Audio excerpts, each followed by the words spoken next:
কিছু কিছু দোকান থাকে যেগুলো অনেক কালারফুল থাকে, লাইটিং থাকে এবং দেখতে অনেক ভালো লাগে, এবং সেই সব দোকান থেকে কেনাকাটা করতেও ইচ্ছে হয় যে সেসব দোকানে গিয়ে কিছু কেনাকাটা করি। কেনাকাটা না করলেও ওই দোকানটা গিয়ে একটু ভিজিট করে আসি। আমি এমনই একটি দোকানের পেন্টিং করছি। হ্যালো এভরিওয়ান, আমি ঋতু। কালার প্যালেট পেজে আপনাদের সবাইকে স্বাগতম। চলুন তাহলে পেন্টিংটি শুরু করি। পেন্টিংটিতে দুটি বিল্ডিং রয়েছে। প্রথমে আমি পিছনের যে বিল্ডিংটি রয়েছে সেটি আমি আকাশি রং ব্যবহার করে আগে করে নিয়েছি এবং একটু অংশ ফাঁকা রেখেছি। সেই ফাঁকা অংশটুকুতে একটি দরজা হবে, সেই দরজাটি আমি কালচে নীল রং ব্যবহার করে নিয়েছি। বিভিন্ন ধরনের রং বসাচ্ছি।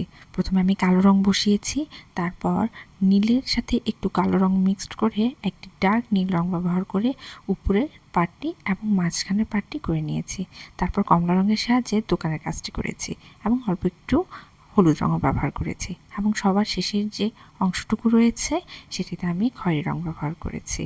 এখন চলে যাচ্ছি বিল্ডিংয়ের সামনে একটি গাছ রয়েছে সেই গাছের দিকে। গাছের পাতাগুলো বিল্ডিংয়ের সামনে রয়েছে, সেই গাছের পাতার কাজগুলোই আমি এখন করব। এখানে আমি সবুজ রং ব্যবহার করে গাছের পাতার শেপ দিয়ে দিচ্ছি। এগুলো আমি ছড়িয়ে ছিটিয়ে করছি। গাছের পাতার কাজ মোটামুটি শেষ করে আনার পর আমি খয়েরি রঙের সাহায্যে একটু বর্ডার লাইনের মতন করে নিচ্ছি, যেটা আমার দোকানের মেইন অংশ।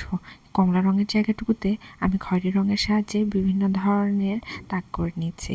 এখন আমি হলুদ রং ব্যবহার করে লাইট অ্যান্ড ডার্ক শেড ব্যবহার করছি, সেই সাথে কিছু লাইটের কাজ করছি, এবং কিছুটা লাইট অ্যান্ড ডার্ক শেড ব্যবহার করার জন্য লাল রঙ ব্যবহার করেছি। যেহেতু দোকানটি একটু দূরে রয়েছে, জিনিসপত্র কেমন রয়েছে ঠিকঠাক বোঝা যাচ্ছে না।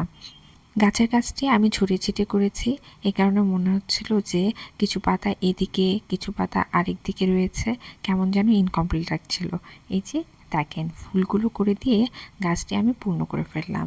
একটু অন্যরকম লাগছিল ঠিকই, কিন্তু এখন দেখবেন যে পুরো গাছটি এক হয়ে গেছে, এখন দেখতেও ভালো লাগবে। লাল রঙের সাহায্যে আমি পুরো গাছের মধ্যে ফুল রয়েছে সেগুলো বোঝানোর চেষ্টা করছি, এবং এখানে আমি একটু শেড ব্যবহার করার জন্য পরে কমলা রঙ ব্যবহার করব, লাল রঙটি শুকে যাওয়ার পর। প্রথমত দোকানটি অনেক কালারফুল, তারপর দোকানের সামনে একটি ফুলের গাছ রয়েছে যেটি তো লাল, কমলা, হলুদ রঙের ফুল ফুটে রয়েছে, দেখতে খুবই ভালো লাগছে, তাই না? এখন আমি চলে যাচ্ছি মার্কার পেনের দিকে। মার্কার পেন ব্যবহার করে আমি পেন্টিংটি ডিটেলিংয়ের কাজ ফুটিয়ে তুলছি। এখানে আমি দরজা, তাকগুলো এবং পাশের বিল্ডিংয়ে থাকা দরজা এবং দেয়ালের সাথে যে পাইপটি রয়েছে সেটির কাজও করছি, এবং গাছের ডালপালা সেগুলো করে নিচ্ছি।